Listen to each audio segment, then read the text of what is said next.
When we talk about mental health,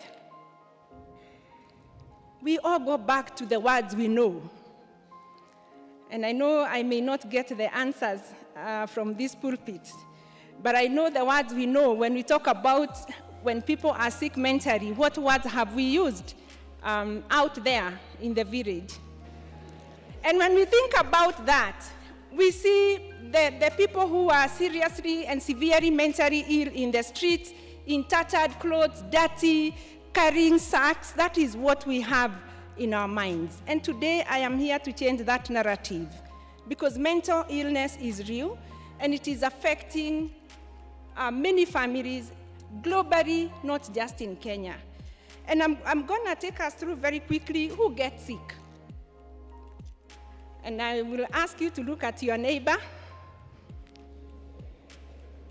Do they have a head? Do they have a head? That head carries the mind, isn't it? And when we say the mind, a mental illness is about the mind getting sick, we are all predisposed to getting mental illness. The challenge is we don't see it. You know, if I came in here with a sling because my arm is broken, someone will give me a seat, isn't it? Because they can see I am sick. Mental illness is invisible, and because we don't see it, in Africa, what you don't see is not there. True, not true? It is not there because we are not seeing it. So who gets sick? All of us can be prone to get the mental sickness. We'll look at the kinds of mental illnesses we have, the triggers, and most importantly, the challenges that prevent the treatment, and also the kinds of treatment we have and the preventative lifestyle that we have. World Health Organization has allowed us to define a state of well-being as one that involves the physical, mental, and social well-being, and not merely the absence of infirmity, which is very powerful because before we would look at sickness as just physical illness. The fact that we would have cardiac diseases does not mean we may not suffer from mental health. So how do we define mental health? Again, I will use the World Health Organization definition, which is a state of well-being where each one of us can be able to realize his or her own potential, be able to cope with normal life stresses, and also work productively and fruitfully, and be able to make contribution to his or her community, maybe in your village, in your estate, in the church, or where you work in your office.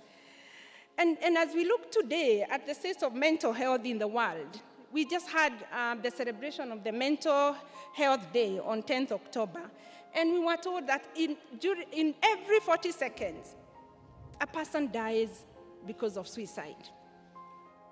Every 40 seconds. So we've been here for about an hour, isn't it? That is how many seconds? If you are to do the calculation, someone somewhere has already completed suicide. Not attempted, completed. And for every completed suicide, there are 20 attempts. Annually, we are losing 800,000 people to suicide alone. And I want to speak to our men carefully, because men are four times more likely to commit suicide than women. And when they do, because they use very lethal methods, girls and ladies will not want to feel pain. So sometimes they will swallow tablets or do things that are not very dangerous. But when men try and attempt suicide, they use very lethal methods, so they are able to complete their suicide.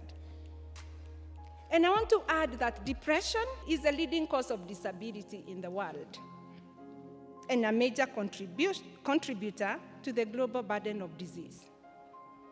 There is no health without mental health.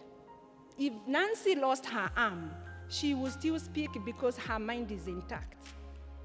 If I lost my legs, and I'm not invalidating those sorts of disability, but if you lost your eyes, if you lost your arms, you will still be able to use your mind and have a productive life where you will contribute. But if you lose your mind, there is no health. True, not true? So this is important that we look at it and also understand, as I said, because it is invisible, it is denied, it is stigmatized, and it is highly ignored.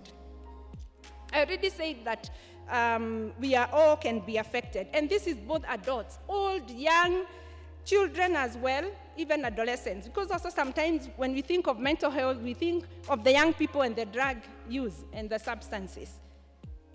We are seeing people who are old in their 70s getting depressed and having to do antidepressants to be able to get better.